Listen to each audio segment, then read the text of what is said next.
ઘટનાઓમાં ગુમ થયેલા અને ચોરી થયેલા મોબાઈલ તેરા તુજકો અર્પણ કાર્યક્રમ હેઠળ મૂળ માલિકોને પરત કરાયા હતા।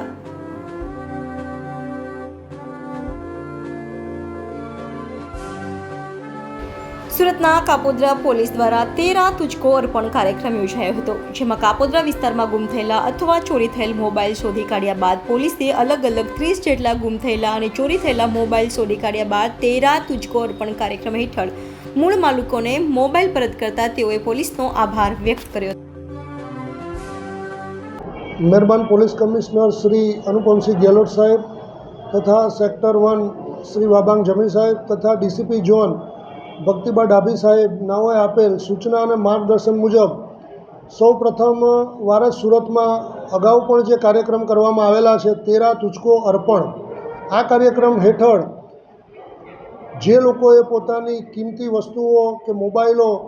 કોઈક જગ્યાએ પડી ગયેલ હોય કે ગુમ થઈ ગયેલ હોય અને મળીને આવ્યા હોય તે અનુસંધાને પોલીસ સ્ટેશનમાં જાણ કરેલ હોય તે મુજબ અત્રેના કાપોદ્રા પોલીસ સ્ટેશનમાં મે 2024થી લઈને આજ દિન સુધી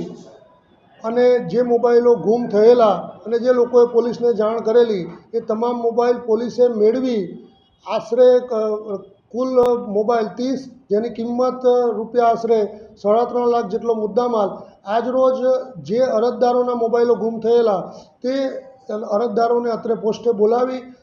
તેઓનો મુદ્દામાલની સોંપણી કરેલ છે અને એક સરાહનીય કામગીરી કરેલ છે। આ કામગીરીમાં કાપોદ્રા પોલીસ સ્ટેશનના પોલીસ ઇન્સ્પેક્ટર શ્રી MB અવસુરા તથા second police inspector Shri Solanki તથા તેઓના ડિસ્ટાફના PSI શ્રી પંડ્યાજી તથા સર્વેલન્સ સ્ટાફના અન્ય પોલીસ કર્મચારીઓ અને અન્ય સ્ટાફના માણસોએ ખૂબ સરસ કામગીરી કરી છે અને પ્રજા અને પોલીસ વચ્ચે એક સેતુ બંધાય અને પ્રજા અને પોલીસમાં એક વિશ્વાસ બેસે અને પોલીસે પ્રજાનો સાચો મિત્ર છે એ દિશામાં એક સરાહનીય કામગીરી કરેલ છે, જેને હું બિરદાવું છું। જય હિન્દ, જય ભારત, જય જય।